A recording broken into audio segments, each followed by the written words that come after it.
So, magpalang gabi po sa ating lahat.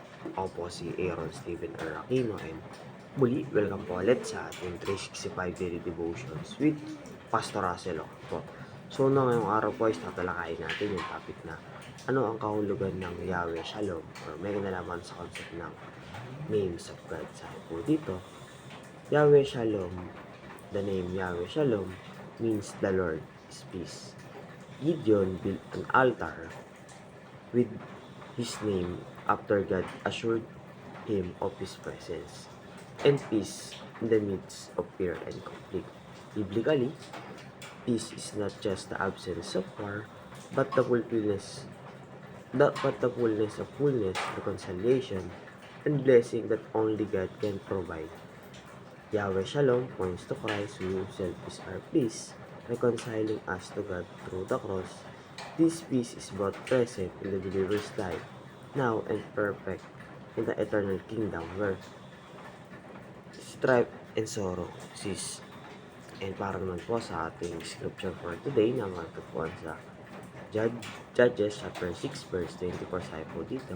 So Gideon built an altar, an altar to the Lord there and called it the Lord is Peace. To this day, it stands in Orpan or the Aberites.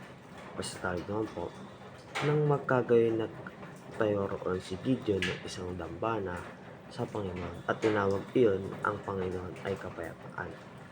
Hanggang sa araw na ito ay nakatayo pa rin sa opera ng mga Abiserita. Yung para naman po sa ating katron yung araw first is, peace is elusive to evildoers. So, yung kapayapaan daw po is, kumbaga, elusive, when we say elusive, kumbaga,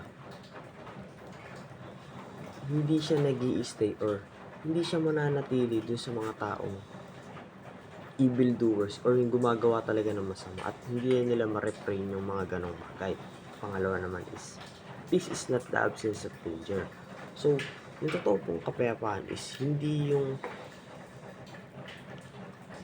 malayo tayo sa kapahamakan or sa mga danger. So, sinasabi dito na yung totoong kapayapaan is yung napipiling natin yung fulfillment na kumbaga kasama natin si Jesus Christ at kumbaga meron tayong pananampalataya at naniniwala tayo na si Jesus Christ ang ating tagapagligtas at syempre, hari ng ating buhay. And last po sa ating katroon ngayong araw is peace in found in your strength. So, natatagpuan lamang natin yung ating yung tunay na peace or tunay na kapayapaan, syempre, sa piling ni Yahweh or ating Panginoong Kristo.